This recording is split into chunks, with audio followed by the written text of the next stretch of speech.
All right, I know you're excited, but before we dive into the concepts for improving your business, I want to make sure that everyone is clear about the type of business that you're running today and the type of business that you want to run in the future.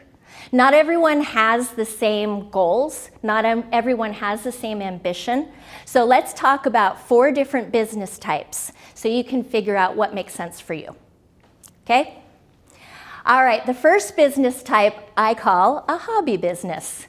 Now, all of you will recognize a hobby business when you see someone working for free or you see them charging less than they would even need to cover costs. My grandpa, when he retired, used all of his construction equipment to make birdhouses. He made beautiful birdhouses that he sold for nothing. The goal was not to make money. The goal was to put out those birdhouses to attract a steady stream of people to admire the birdhouses and then stay and chat. Now, none of you have that type of business, but I want to take the hobby test a step further. The question I have for you is, are you making as much in your business today as you could if you got a job working for someone else? I would suggest that any wages that you're giving up is time that you were spent in a hobby, not a business. Now, I get a lot of pushback when people hear that. They say, listen, this is not fun and games. I am working my butt off. You can't call any portion of what I do a hobby. But I want to take the emotion out of it and just look at it for what it is. If you could get a job, for example, tomorrow and make $80,000 a year working for someone else, but in your business you're making $40,000 a year, then I want to ask you if the trade-off is worth it. Let's put this another way. That job where you could make $80,000 a year, you only have to work 20 hours a week to make the $40,000 that you're making in your business. Now, in your business, are you putting in 40 hours, 50 hours, more? Well, I hope you're enjoying that time. Otherwise, why are you doing it? Now, when I say that, I don't mean that you should rush out and get a job if you're not making enough money. First off, we need to think about how long you've been in it. When people first leave their job to start a business, they have big ideas and they plan to make more in the business than they did at their old job. They want to choose their own hours, they want to make their own decisions, and in general, they want to be happier in their own business. But over time, if that doesn't come true for you, you need to do something about it. It doesn't necessarily mean that you go out and you get that job, but it could mean that you really focus on fixing that business so it does what it's supposed to do for you and your family and your life. Okay? We're going to give you some tools for that, and I have been amazed to see what can be accomplished when business owners say, I'm going to change this. My business depends on it. Okay? Let's go to the next type of business, and that would be owning a job. Someone owns a job when they are doing the work full time and they're not spending any time on the business. Now, sometimes that happens on purpose. That's the guy who says, I don't really care about having employees or doing any marketing, any of that stuff. I just want to fill in the blank. I want to, swing a hammer or install flooring.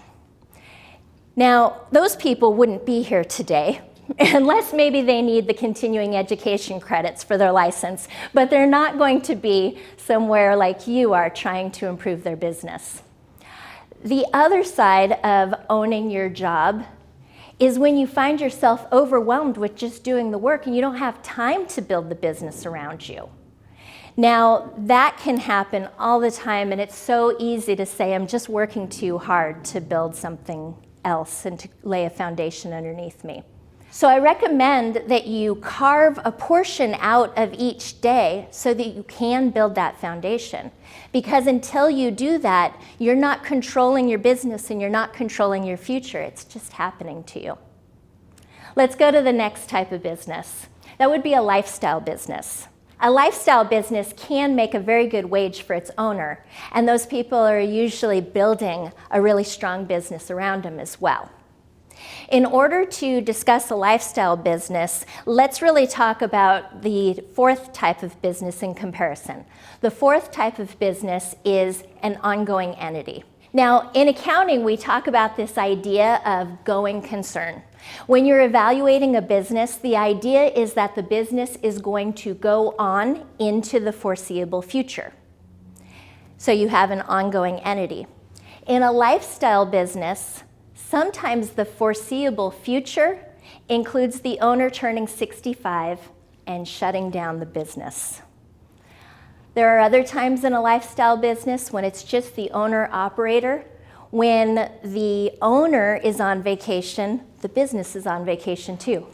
If the owner is out watching his kid's baseball game, then the business is closed. So that's definitely a lifestyle business. But there are other companies that are set up where there are employees, there is marketing, there's an office outside of the owner's home.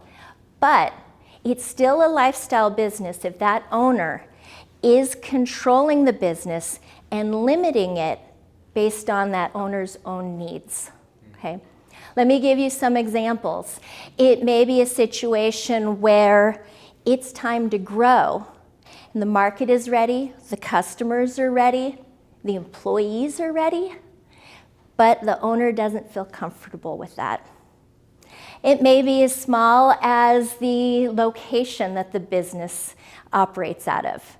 Maybe it happens to be right near where the owner lives, when really it would better suit the company in another location across town. There are times when a lifestyle business owner doesn't realize that they're a lifestyle business owner. You always have to check yourself and say, am I making a decision that's right for the company, or am I making a decision that's right for me? And how am I potentially limiting my own company and my own growth? Let's go to the final one, that ongoing entity. Now, you may be here in the audience saying, yeah, I have an ongoing entity. The sky's the limit. This thing is going to grow. There's no limits. So I want to give you a little bit of guidance and criteria there too. So you've decided that you've got the ongoing entity. I still want to give you a little bit of criteria regarding that type of a business. First, when it comes to employees, Gary Keller with Keller Williams Realty says, your business should be big enough to encompass the hopes and dreams of your employees. That's a pretty big ask for our little companies, but it's a really great goal. And the second thing to remember is that your business is not you. Your business's cash account is not your cash account, and that goes for those of you who are loaning money to your business too. It is not there to meet your needs. A sports car is not an appropriate sales vehicle. So you really have to treat this ongoing entity as a separate entity. There's you and there's your business. That's it.